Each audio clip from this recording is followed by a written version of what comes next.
Okay, I'm gonna do another review because I also saw Stepford Wives, not yesterday, but the day before, and I have to say that I used to think Nicole, I mean, I still kind of think Nicole Kidman movies are boring, from what I've seen. Like, I've seen the others, I thought that was really boring. Um, I've seen other movies of hers, and I forget all the names, but she kind of bores me as an actress, and so I kind of hesitate to watch things with that she is in because I just think she's kind of boring. Um, but I watched Cold Mountain a few weeks ago, and that movie was so upsetting, and I still can't think. I just saying the name just like I don't like it. It was a good movie, but it was just ugh. Cold Mountain is on Netflix, and if you want to see that. But yeah. And then I watched The Stepford Wives, and I thought this was gonna. I was like, oh fine, I'll watch it, but it's probably gonna be boring, and it wasn't. But Medler is in it, John Lovitz, and Matthew Broderick plays Nicole Kidman's husband, which was, I mean, I don't think of them as a couple, but they kind of worked a little bit. They didn't have the best chemistry, but they worked okay. And then Glenn Close, Glenn Close, Bette Midler, and then Faith Hill, and then Christopher Walken, and I'm pretty sure, I don't know, that might be it. But there's like, have a nagging in the back of my head, like I'm forgetting something or someone. Um, I don't know. I don't know if I was supposed to know certain people or not. Like, that's the thing. Like, I know, of course, like Bette Midler and Nicole Kidman and like the big name, like Christopher Walken, but then like Glenn Close.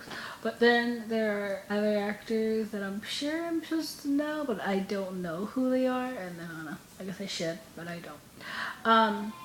And then let's see, did anyone else? I'm pretty sure I'm forgetting some people. I just don't remember, but it was so good. Like, I liked it more than I thought I was going to like it. But Midler, though, was one of my favorite people of all time. She will kick your ass. She does not have time for nonsense or like men trying to control you, or like, she's very, very strong. Um, the movie is really, it's supposed to be a comedy, and both bad kind of is, but it kind of doesn't stay that way. Like, I know it's supposed to be funny, I know it's supposed to be like funny, but I think it really shows a very important message, and it kind of is kind of more of a drama than a comedy at some points, because it kind of gets really real. And I mean, it's supposed to be very funny because it's like the Stepford Wives are kind of like really perfect, and then you find out why, and it's like, oh my god. And I think it's supposed to just, just be like a black comedy. Not, I don't know if it's black comedy, but just like, it says labeled as a comedy. But I think watching it really opened my eyes to things, and especially now where there's a new feminist movement coming around. I think this movie really highlights the problem that a lot of men have with women being successful and doing better than them, and how threatening it is to the male ego when a female is doing better, making more money, and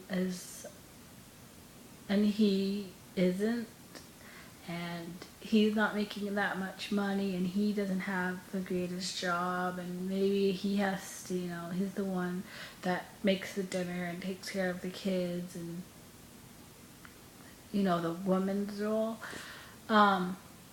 and she's like the man role, and she's too busy for her family, and it's like the reverse of how things used to be, where it was a man who was kind of too busy for his family, who had a nice job, who made a lot of money, and then the wife that stayed home with the kids and kind of miserable and, you know, kind of like the old-fashioned way. This movie was about all these powerful, strong women who had husbands that couldn't handle it, and it goes to extremes. They go to extremes to be the dominant one in the family, and the female go back to being the female, doing the cooking and the shopping and taking care of the kids and being like really perfect and dressing perfect and the hair is perfect and the house is always perfectly clean, and you have like a robotic dog, and it's just it was very good. It was very politically what is it, relevant to today. And a lot of people who hate this movie, like I looked on the reviews, and a lot of 1 stars, a lot of 2 stars, a lot of people didn't like it.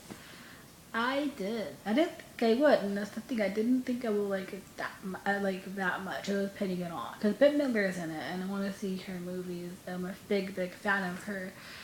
Not really Nicole Kidman, but she's kind of growing on me a little bit. Matthew Broderick, I'm not really a fan of Matthew Broderick. I like him in Ferris Bueller. I like him in The Producers. I like him, I think, in movies. I think he's really good, but I don't want to go out of my way to like see a Matthew Broderick movie. I didn't even know he was in this movie, so I watched it. I didn't even know he was in it. But it's just, I feel, and then like, but the ending, Matthew Broderick's character was just like, I like him and Nicole Kidman and how things worked with them. I really liked how this movie went and the direction it went, and the ending is kind of surprising. You find out why this happened, why the Stepford Wives were a thing in the first place. But it's so good.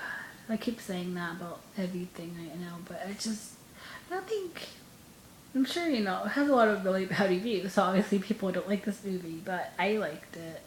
Thought it was good. I'm sure a lot of people who that might see it probably won't like it as much as me or like it at all, but to me it kind of just like spoke to me in a way that I was like, this is kind of important. And so I recommend the movie. I gave it like a thumbs up because it's not perfect, but the ending was good, but it was kind of cheesy a little, but I still liked it. But yeah, oh, it's on Netflix if you're interested. But that is all. Goodbye.